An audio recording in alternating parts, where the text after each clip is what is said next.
Ya, assalamualaikum warahmatullahi wabarakatuh. Apa kabar semuanya? Semoga tetap sehat dan semangat walaupun di tengah pandemi ini.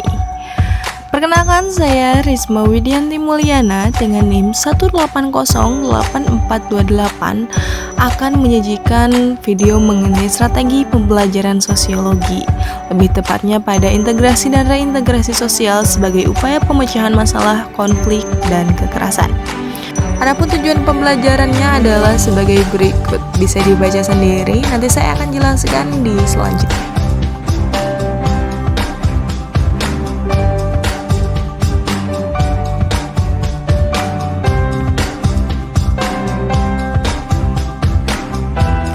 Pertama, konflik bersifat kekerasan dan dampaknya terhadap perpecahan atau reintegrasi, yang meliputi tentang perbedaan kedudukan sosial, ras, etnik, agama, bahasa, kebiasaan, sistem nilai, dan norma.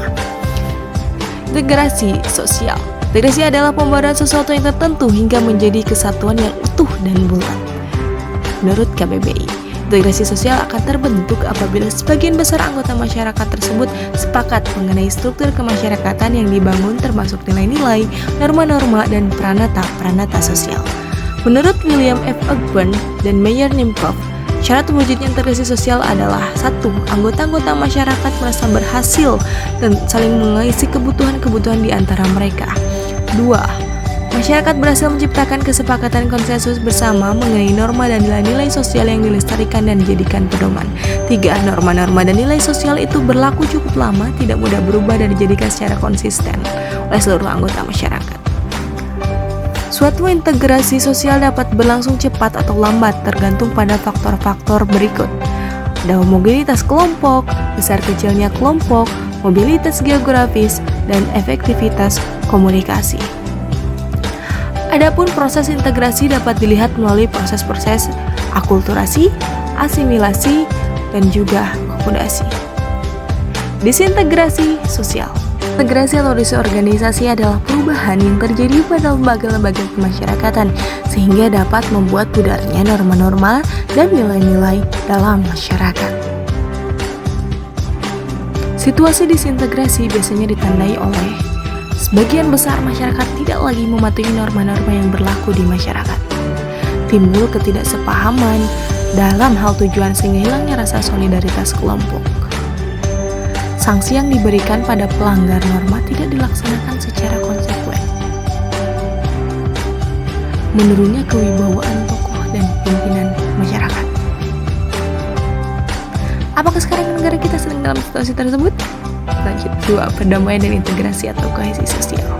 Konflik dan perdamaian adalah dua hal yang saling berkaitan. Ketika terjadi suatu konflik, maka akan ada upaya untuk menciptakan perdamaian.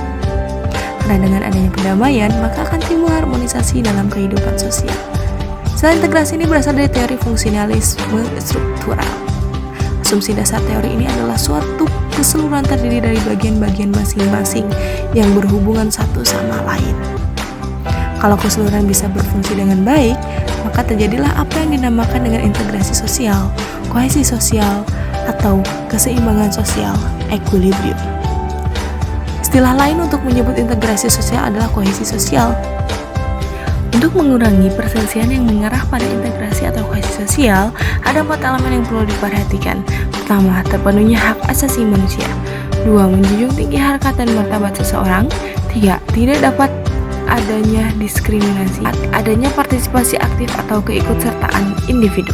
3. Pemulihan, recovery, rehabilitasi, reintegrasi, dan transformasi sosial. Pemerintah telah mengeluarkan peraturan pemerintah PP nomor 2 tahun 2015 tentang peraturan pelaksanaan Undang-Undang nomor 7 tahun 2012 tentang penanganan konflik sosial. Peraturan pemerintah tersebut mengatur bahwa pemulihan pasca konflik menjadi kewajiban pemerintah dan pemerintah daerah secara terencana, terpadu, berkelanjutan, dan terukur sesuai dengan kewenangannya. Pemulihan pasca konflik tersebut meliputi rekonsiliasi, rehabilitasi, dan rekonstruksi. Pemulihan pasca konflik bertujuan untuk membangun masyarakat Indonesia yang cinta damai. Rehabilitasi. Rehabilitasi ditujukan pada daerah pasca konflik dan di daerah yang terkena dampak dari konflik tersebut.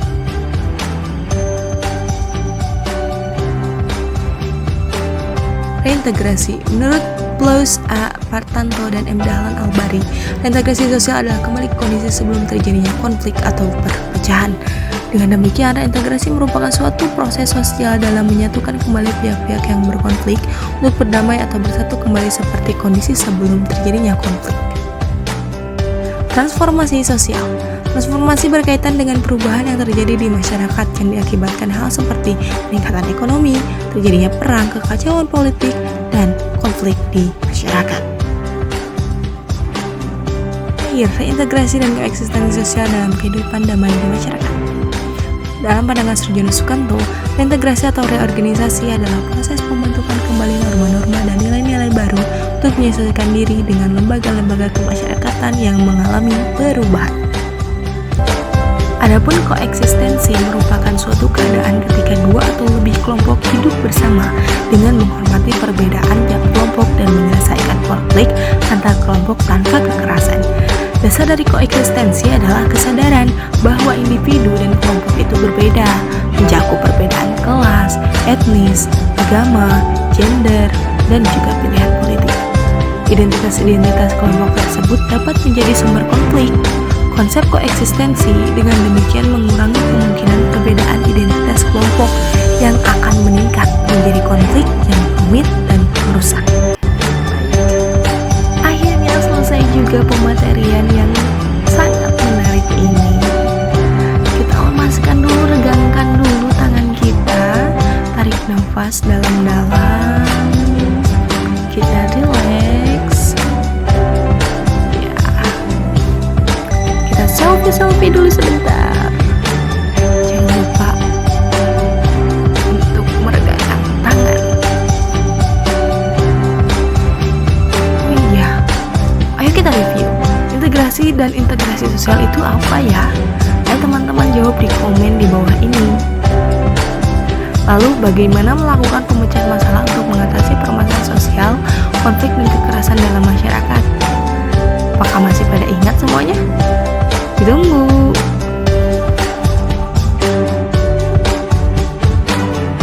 Sampai jumpa semuanya. Terima kasih.